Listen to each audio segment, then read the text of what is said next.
Now, Candace, what did we learn? Let's say it with me. Robin is not your friend. Robin is not your friend.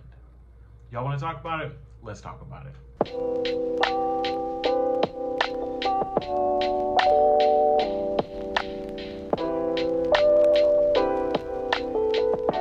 What is up, you guys? Welcome back to Leo Reviews. I'm your boy Leo, and today we are here to review The Real Housewives of Potomac, Season 8. I want to say episode 10? I think we're episode 10 at this point. My God, how long is this season? Anyways, before we get started, please do all the YouTube things. Like, comment, and subscribe. And hey, let's get into the foolishness. So I know I missed last week. Last week had a very heavy subject matter, and it was one that I did not want to kind of touch, just for personal reasons. I didn't want to go into it, but one thing I will say about last week is that Mia at this point has decided that she wanted to come to work. Also, I find it funny that Mia was literally up in that room interrogating Juan. Right? But we're still cool with Mia?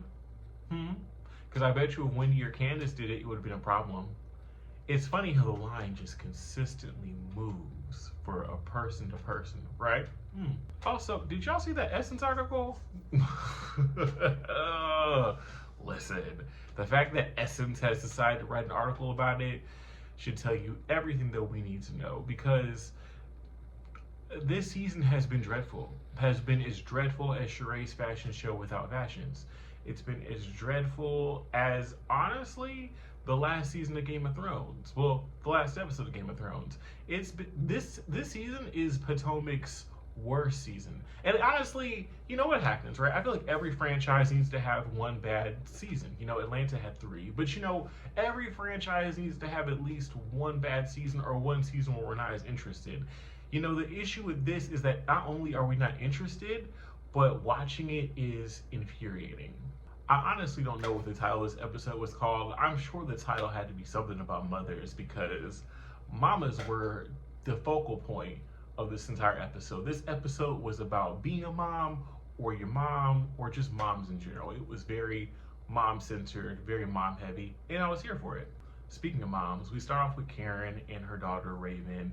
They're at the tattoo parlor, and they're getting a tattoo that will memorialize Karen's mother, Raven's grandmother, on their leg, and it was matching G's. And honestly, that's cute. I think that mother-daughter, I think that family tattoos that will help memorialize people, or you're doing it, I think that's such a great idea. I love the concept of family tattoos. Also, can I just say, I didn't realize this, but Raven and Karen are twins. All Ray gave Raven was her skin color, because everything else, that's Karen. That's the grand dame. Karen ends up telling Raven that they're going to be meeting up with Giselle and Giselle's daughter Grace, so that, they can talk about school, and, Grace going off to school and what to expect, and Raven can give her some tips. And, Karen makes the statement saying, I know that you haven't always gotten along with Giselle. And I'm like, I bet you she hasn't. For real, in all honesty, right? I guess I'm the kind of person that if I were to sit back and I were to watch you disrespect my mother, disrespect my father, show up to our house with pizza boxes in order to troll, just troll and disrespect my mother at such a terrible time in her life when her parents were dying, with no compassion, just bullying her and just being the true asshole that Giselle is. Honestly, I wouldn't have even gone. I would have honestly had told her that Grace will have to figure it out just like I did. I would not have even have gone. I wouldn't have played nice. But you know what though? Raven is Karen's daughter, so she's always going to play nice. She's always going to be gracious, because that's just who Karen is. So I mean, good for you, but it couldn't be me. So Candace and her mom are planning this Mother's Day brunch, and I will say, one thing about a Housewives show, let them film around Mother's Day. They're gonna do a Mother's Day something. Even if it's a week or 2 later or a month later, they're gonna find a reason to do something for Mother's Day. Candace says that she's inviting everybody on the cast and their mothers or their daughters or family members, with the exception of Giselle. She's not inviting Giselle. They ask her if she's going to invite Robin. She says she's going to invite Robin because she wants to let bygones be bygones. But she says that her and Robin will probably need to have a conversation. And I'm sitting there and I'm like, girl, why? Why do you want to have Robin don't want to talk to you, mama. Robin don't want to deal with you, my love. Why do you want to deal with her so bad? What is this friendship with Robin giving you? Because watching it from the outsider in, it's always felt like you've had more of a respect and a love for Robin than Robin has had for you. Robin might have liked you at one point, but has Robin ever really been there for you? Has Robin ever really been a good friend to you? With the fact that, especially now, the fact that she's able to throw away your friendship so easily over something that you said on Twitter when she's done worse. It's crazy. Candace also says that although she finds Ashley to be a raggedy bee, she loves Miss Sheila. And because she wants to invite Miss Sheila, she's going to invite Ashley. And once again, why? Why? I mean, Robin's been terrible to you, but Ashley has been worse. Ashley has never, ever, ever, ever, ever, ever been a good friend to you.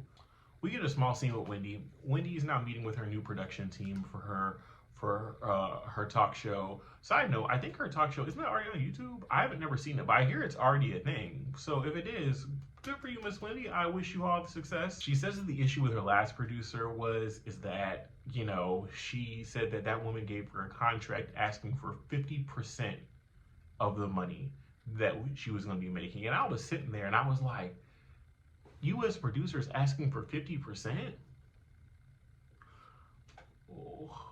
What? Is that the same contract they gave TLC back in the 90s? Like, what kind of contract is that? No person with a PhD, no person smart would sign that. Ma'am, of course you got replaced. We have a small scene with NECA and her sister at a furniture store. I guess they're trying to furnish their home. I'm going to be honest with y'all. I don't know if it's because of how NECA came on the show, but I don't care. I don't care at all. I don't. Nothing that NECA does outside of showing her fine-ass husband is even worth watching. I'm so sorry. I don't want to see. I barely want to see him. If he's not talking, I'll sit through it. But I barely want to. I don't want to. No, skip it. I'm no wine, y'all. So they go to this. They go to the chiropractor to work out one of their sons. I guess he's having some sports injuries. They're trying to work him out, get all those injuries taken care of. And while they're sitting there doing all this, Robin gets a text message from Candace inviting her to the party. And, you know, I find Juan's reaction to the whole situation interesting, right? Because Juan was like, oh, that was sweet of Candace. Like, that was really nice of Candace. And Robin's just not hearing it. And it's crazy to me, right? Because even Juan can see that Robin's issue with Candace is ridiculous. Like, wasn't he telling her to just hear her out last week or the week before when they were in Austin on the phone? Wasn't he just telling her just hear her out, just listen to somebody? But she's not. Once again, this scene shows the problem with Potomac. There's no resolution. There's no want for resolution. And the fact that Robin is just so intent on being mad at Candace over something that Candace said on Twitter, as if Candace has not been a Twitter bandit for the last 100 years. Okay. So it's a scene of Candace's Mother's Day brunch, and the whole venue looks very, very beautiful. It's definitely giving wedding vibes. It's giving nice. That's the one thing I will say about Miss Candace is that Miss Candace, I would go to a Candace event. Because now a Candace event might be a little cheaply done, like her little cash bar, but I will say that a Candace event is always going to be beautiful. A Candace event is always going to be nice. Honestly, if we're being very, very honest with you, a Potomac event in general, unless Giselle throws it. If Giselle and Robin throw it, it's going to be tacky. If Giselle throws it, it's going to be tacky as shit. If Robin throws it, it's going to be something outdoorsy and whatever. If Karen throws it, it's going to be grandiose. If Wendy throws it, it'll be okay. Mia don't throw shit. But if Candace throws it, not only will it be grandiose, but it will look good. It will look good. Karen shows up alone because we find out that her daughter had to go back to school. Mia also shows up alone because she says that her mom had to work. But in all honesty, Mia, let's be real. Your mom didn't have to work. She just don't want to be on camera. You embarrassed that lady enough on season 6. She don't want to do it no more. She said, nah. You notice how you didn't see her mama at all last year. And you're probably not going to see her at all this year. You did too much. You embarrassed the shit out of that lady. You made that lady your storyline when she didn't ask to be your storyline. She wants no parts. So Charisse is back, and honestly, who asked for Charisse? Like, honestly, who asked for Charisse? Like, honestly, I don't know. We don't want to see Charisse on our TV screens. All we wanted was for Katie. We want you to bring Katie back. That's all we asked for, because Katie Roth is great TV. Roth, something. Katie's good TV. Bring Katie back, because without, I don't know, Katie just has a nice level of dysfunction that I feel like the show really needed. Like, the show was, every time Katie's on the show is a hit. So apparently Charisse is now hanging out with Nneka, two people that we don't care about, and they ended up meeting up with Jacqueline, and Nneka got to meet Jacqueline, and apparently Jacqueline got emotional and started talking all kinds of cash money shit about Mia, and was just doing a lot of talking. But in all honesty, with the way Mia treated her a couple years ago, can you be shocked? Like, are you even mad at it? I'm not. Like, the way that you were going online about this girl, talking about, you know, sleeping with married men, talking about domestic, you know, DV, talking about just different things that she was doing. You aired this girl out for no reason at all, just so that you could have it for TV, for clout, when it wasn't necessary. There was nothing that Jacqueline did on the show that warranted any of your behavior towards her. So if Jacqueline still, you know, is talking shit about you, you kind of deserve it. We find out that Wendy's not coming, because Wendy says that she has to do a book signing for her book. It's now being released in paperback, and she's doing a book signing for that. Good for Wendy. I never read Wendy's book, but you know what? I might pick up a copy. I like Wendy, and I love supporting Black authors and Black businesses and things like that. So I might pick it up after I buy some Ladam first. But once I buy some Ladam, Wendy, your book's next. Well, actually, after I buy some Ladam and then download Deep Space on Spotify, once I do those two things first, your book's next. They sit down, they start eating brunch, and everything is all going good until Charisse starts asking Ashley about, you know, her dating life and when she's gonna get, you know, when she's gonna get fully divorced, when she's gonna leave Michael. And Ashley is just kind of hemming and hawing around the situation. She pretty much says that although she's not, you know, wanting to be with Michael, you know, romantically, she just still can't imagine her life without him. And I said, girl, AKA, I need that man's gold. I'm still digging for that man's gold. So I am not going to say I don't, and I'm not going to sign no divorce papers until I get some more money, until I get some cash. Girl, we see what you're doing. You're playing the game, and you're doing it, I mean, very obvious, but you're doing it well. You're doing it very, very well. Candace stands up and she thanks all the girls for coming, and they have a nice little moment. She kind of brings them aside and she sings a song from her album called Win, and I guess it's a song that she would imagine something that like her mother would say to her, and she gets emotional and she sings it. And I'm just gonna say this: y'all be sleeping on Candace, but Candace can sing. Candace got a voice on her. Sometimes she doesn't always sing the songs that are best suited for her voice. Sometimes, I mean, her own music is good, but like when she's singing other people's music. But I'll just say this: Candace got some pipes. She got some vocals. Speaking of Candace, now it's time for her sit down with Robin. And y'all, this conversation went nowhere. It was unnecessary. We didn't need it. She didn't need it. It was just a bunch of stress. For what? I don't know. Robin's whole gripe about the whole situation is that she feels like Candace, for one, talked badly about her online. Okay, she did. But she also feels like she's upset because Candace, you know, pretty much put out a narrative that Robin, Ashley, and Giselle were colluding and had this plot to go after Chris to cover up the things that were going on in Robin's marriage. And I don't know if that's necessarily Candace that was saying that. It was mostly us, the viewers, the people watching the show saying that. I mean, Candace might be agreeing with it, but honestly, Robin, you have to look at it from Candace's point of view. That's how it came across last year. And for Robin, for you to be so quick to throw away your friendship with Candace, as if Candace did something so bad to you, is crazy to me because you act like you have never done anything to Candace. You talk about what kind of friend does that, what kind of friend talks with me online.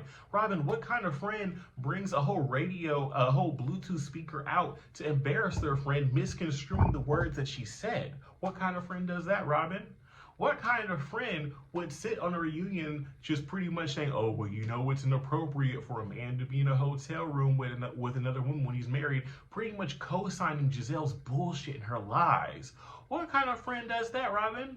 You have not been the best friend to Candace. So let's stop acting like you've done everything for her. You were such a good friend to her last year when you weren't. You weren't. You weren't, Mama. You were actually a shitty friend to her last year. And as much as you want to act like you were, you weren't. You weren't.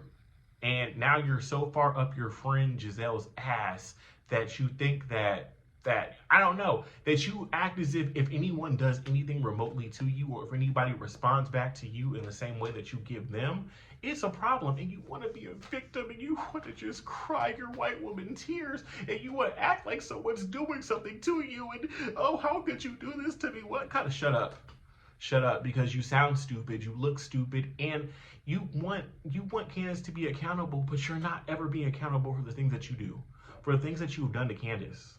You have been a horrible friend to her. And the fact that you cannot see that, sad. Sad, sad, sad. And Candace, let this be a lesson to you, my dear. Stop. Stop trying. Stop trying. Robin is just at this point intending to hate you.